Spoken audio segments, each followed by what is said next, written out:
Hey everyone, it's Mark for the Gun Guy channel, and today we are talking about the Walther PPK, a gun that became super popular because this guy and this guy and this guy shot it. But does that mean it's a good gun? We'll see right after this.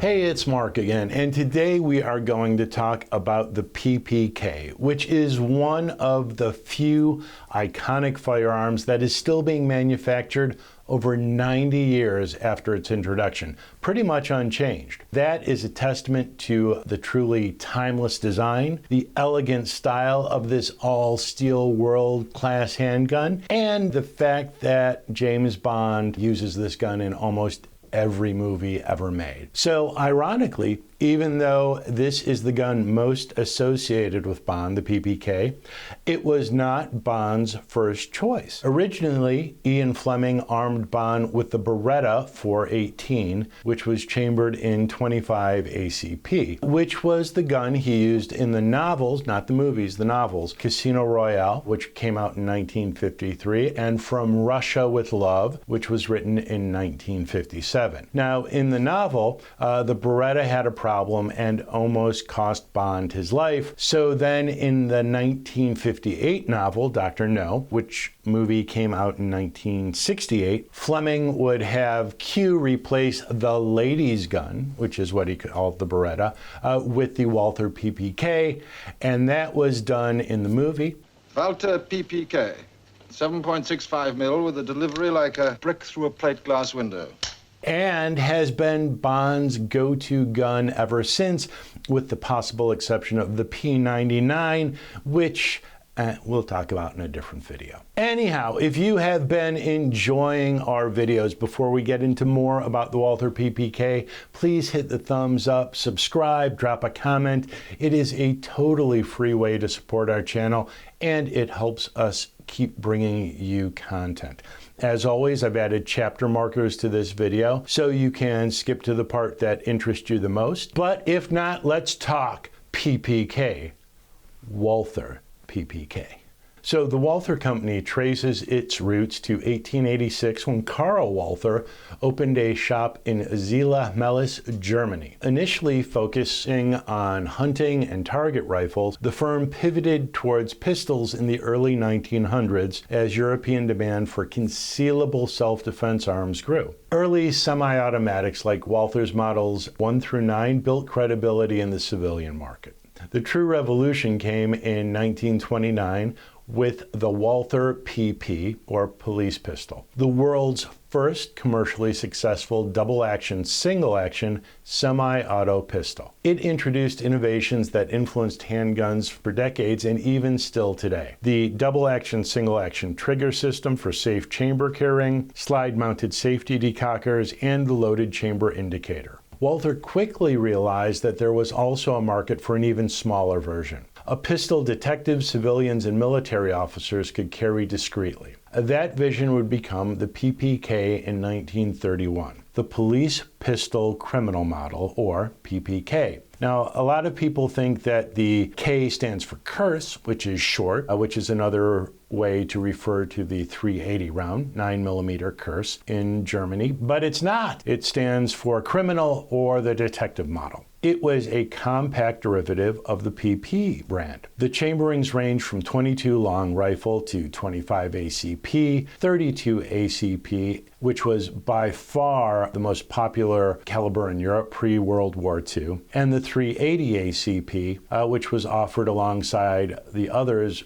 right at the launch in 1931. So the 380 ACP chambering was available from the very first year of the PPK production, though Europeans really overwhelmingly preferred the 32 ACP. In fact, in the early Bond films, Bond used a 32 ACP instead of the 380 version. It really wasn't until post-World War II, especially in the US markets, that the 380 versions became more common and eventually the default caliber that Americans associate with the PPK. The PPK originally reached U.S. enthusiasts first in GI duffel bags after World War II, and then via importers in the 1950s and 60s. Then came the Gun Control Act of 1968 with its import point system, which was basically a system that gave points to imported guns, and it needed to hit a certain level, otherwise the gun couldn't come in.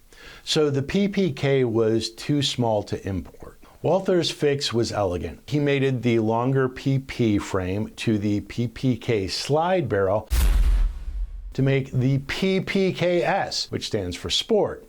The added size cleared U.S. import rules and bumped the 380 capacity to 7+1, while the classic PPK stayed at 6+1. Now, since the 70s, Americans have seen multiple versions of the PPK because the import laws did not apply to those guns built and manufactured in the United States. Number one, the interarms era really took place from the 1970s through 1999. Interarms of Alexandria, Virginia, imported and eventually arranged licensed U.S. production. Now, most of the American PPKS's pistols from this time and this era were chambered exclusively in 380 ACP. Number two was the Smith & Wesson era, which is from 2002 to approximately 2012. And during that time, Walther licensed Smith & Wesson to produce the PPK and the PPKS in Maine. Now, these guns are easy to spot because they have extended beaver tails. And these were added to reduce the slide bite, which is one of the common complaints on the PPK. Unfortunately, quality was inconsistent. Some examples ran well, others had reliability or safety recall issues. And then the third era is the Walther Arms USA, and that has been going on since 2018 to present. And Walther has a headquarters in Fort Smith, Arkansas. So Walther took production back in-house in the United States in 2018. Modern PPKs are mechanically very faithful to the 1931 design, but with minor safety reliability updates and a slightly lengthened beaver tail to mitigate hammer and slide bite. Thank you, Smith & Wesson.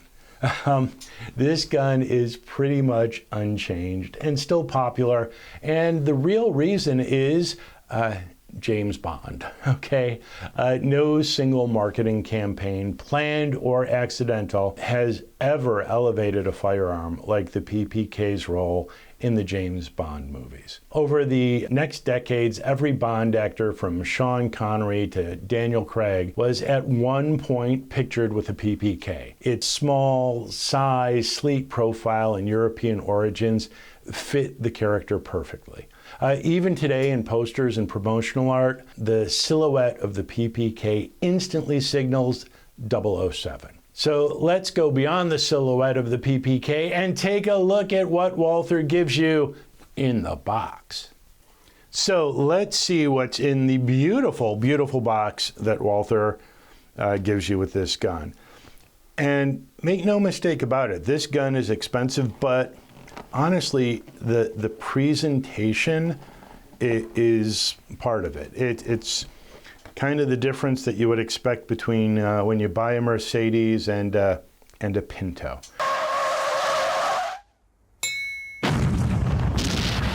The Mercedes dealer is just going to make everything look nicer for you. So it comes in this just really nice case, probably the nicest case I've seen a gun come in. You get the manual, warranty, etc., lock, and a couple of other things. It also came with a chamber indicator. What comes in the beautiful velvet lined box is a beautiful all steel pistol. I don't know if you can see it, but Walther is emblazoned in the blue felt or velour, whatever it is. But it's a beautiful presentation. If you wanted to just put this out in a display case, I think you could, as it comes from Walther. Now, I will say this because I've had this gun for a while. It will come with 2 magazines. I do not know where I put the other magazine, so there's one here, one here. And with that, let's take a look at the gun itself, and we're going to make all of this, even this really pretty box, go away. Poof. All right, so we are going to clear this gun, and it is empty. There is no 380 anywhere around. Let's take a look at this specific gun. Now, this is the model that is in 380. It's also available in 32 ACP. There are 4 versions. There is a stainless steel and a black, both in the 380 and in the 32 ACP. This specific model has an MSRP of $1,149. So again, it's not a particularly cheap gun. If you go online or if you find it on sale, you can find it in the $700 to $800 range in the real world. I should also note that there are 2 separate models. This is the PPK. Walther still makes the PPKS, but that's a distinct model. So the magazines are not interchangeable. The models are separate. This gun has a 6+1 capacity. That gun has a 7+1 capacity. So that being said, different models, different guns, just keep that in mind. So in regard to the specs on this gun, kind of just want to point this out because you can see that this is actually one of the Walther Arms guns. And the other guns will say either Smith or Wesson or Interarms, depending on who manufactured it and at what time. However, this gun that we're looking at today has a barrel length of 3.3 inches. The overall length is 6.1 inches. The height on the gun is 3.8 inches. The width on this gun is 1 inch, and it supposedly weighs 22.1 ounces unloaded, which is honestly not bad because it is an all-steel gun. And that's kind of one of the nice things. I personally like a gun that's made out of all steel as opposed to a lot of the polymer stuff. So let's weigh it without the magazine, and it will come in at, looks like 19.75. And let's throw the magazine in.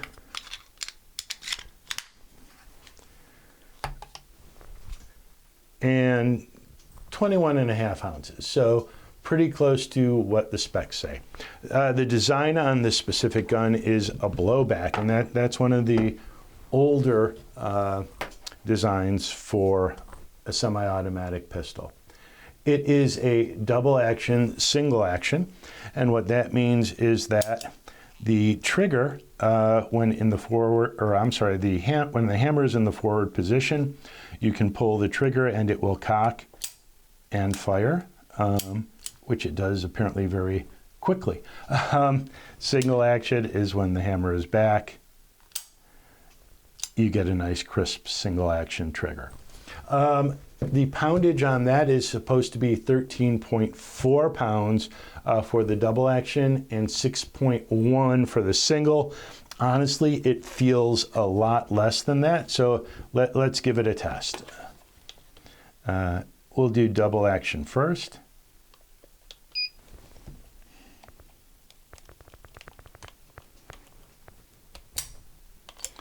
Error. So it might very well have been. It came back to 11 pounds, 15 ounces, but I did see the error. And using this, it honestly felt a lot heavier than it does with my finger.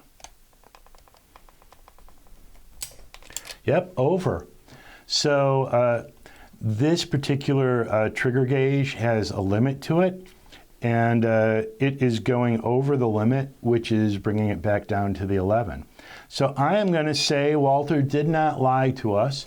And even though it really doesn't feel at all like an 11-pound trigger pull to me, I'm thinking it must be. We'll try this one more time.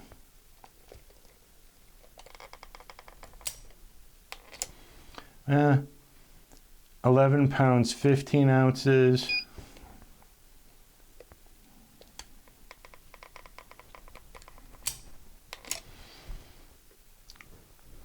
you know what? It went over again, so I'm going to take their word for it and say it has a 13-pound double action. But the double action in itself is kind of interesting. It's not really like you would expect from a revolver where you can stage it if you wanted to. I don't stage when I pull double action.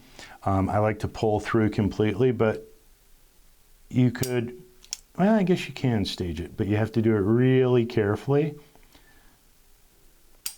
And you get that.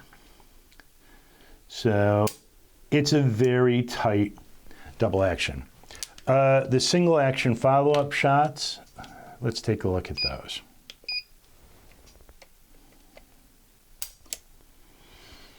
£3, 3.8 ounces.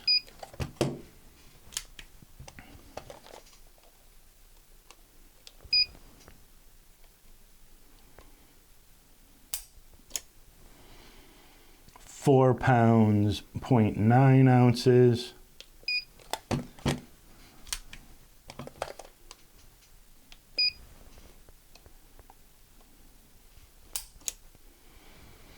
£3, 11 ounces, 11.1 ounces. So the single is really pretty light. Give you a quick look at that. So you hit your wall and not much creep at all in there. It's a very clean, crisp single action. Now here's going to be a trick for us too to see the reset. This gun does not have a slide release. So to get it to release, you have to do that manually. And the reset on this,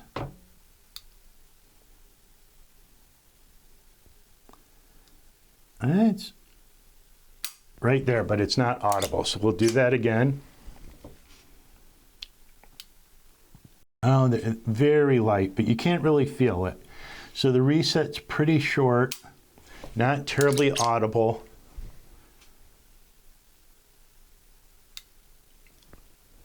There we go.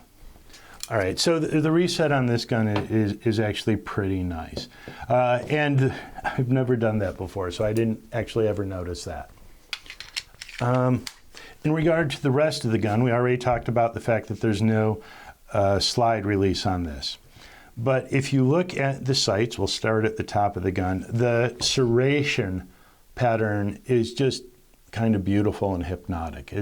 It's not straight, it has a wave pattern to it, and honestly, it just kind of reinforces the elegant aspects of this specific gun. It has a fixed front sight and fixed rear sight with a red dot front and a red dot in the center. They are tiny sights, but not terrible to get used to. And again, the gun is very, very accurate because of the fixed barrel system. The sight radius on this specific gun is 4.2 inches.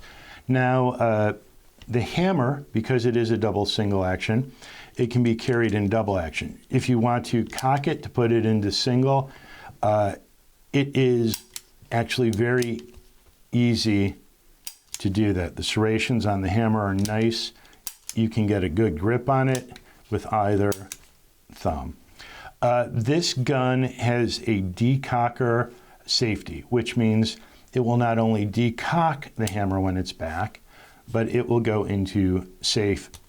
So right now, hammer is decocked and it is safety on.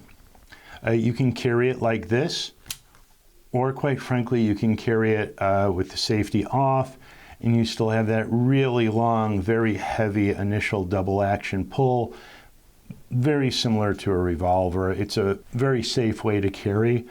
Obviously, safety on with the double action is still safer, but this is, as a general rule in the gun community, considered a very safe way to carry the gun.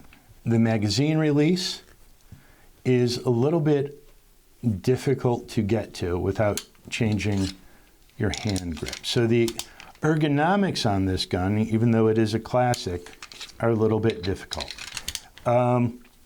you can get 2 fingers on the grip, and the grips are just plastic. So not the most comfortable gun at all to handle, but not bad, so to speak. The bad part really does come in the sharp edges. These edges right here are relatively sharp, and they will definitely dig into the webbing of your hand.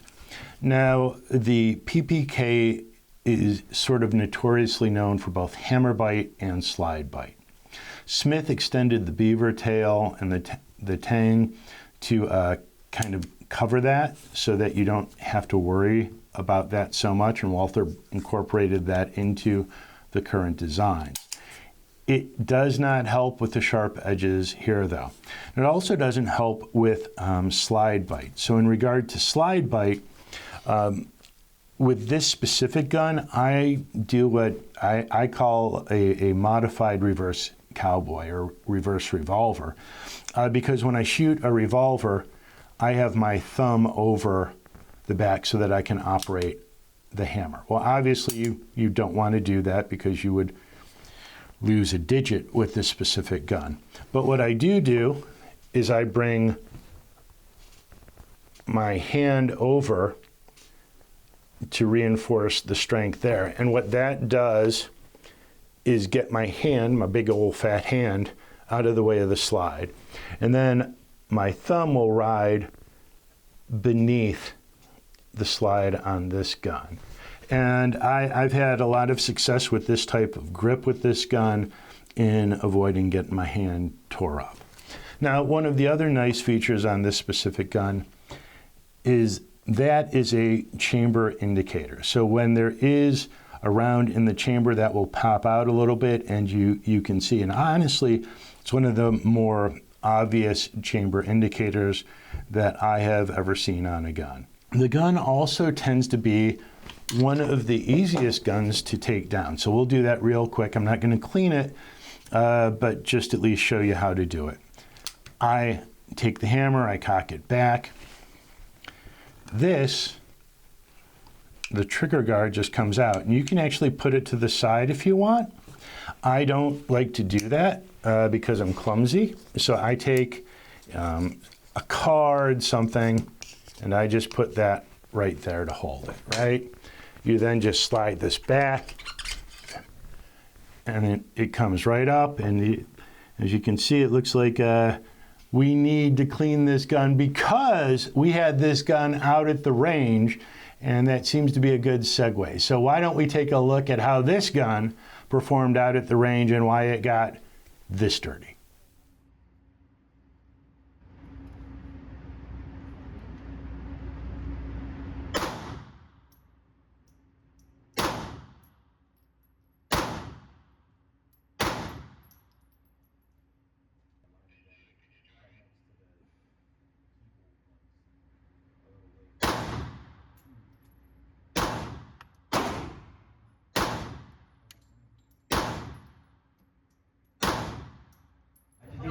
I hold and everything, so.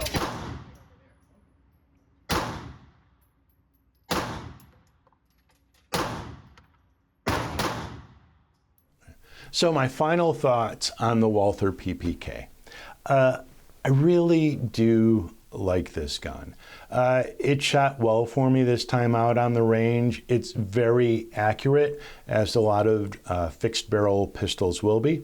And at self-defense ranges, I thought I was pretty accurate with it. Now, I know some reviewers can take this gun and they're accurate out to 100 yards. That's not me. It's not you, and it's really not the purpose of this gun. But God bless them if they can do that, right? The gun is super, super snappy. So there is a lot of felt recoil with this specific gun. For comparison, if you've shot a Hellcat 9mm, which is one of the snappier micro 9s, this is probably right up there with it, if not even worse, right? And the 380 is just not supposed to kick like that. So it's not really very pleasant to shoot if you're a beginner. So if you, actually it's not really pleasant to shoot if you're experienced either, but you suck it up a little bit better. Did you just tell me to suck it up? No.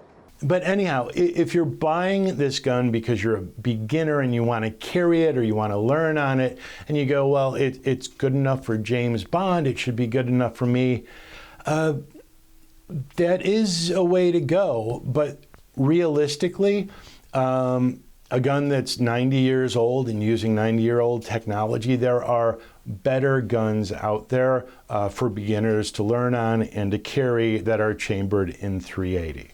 If you really want just an all steel gun with a little bit of style, and all these guns are cleared, there is the SIG P238, which is just absolutely one of my favorite 380s ever.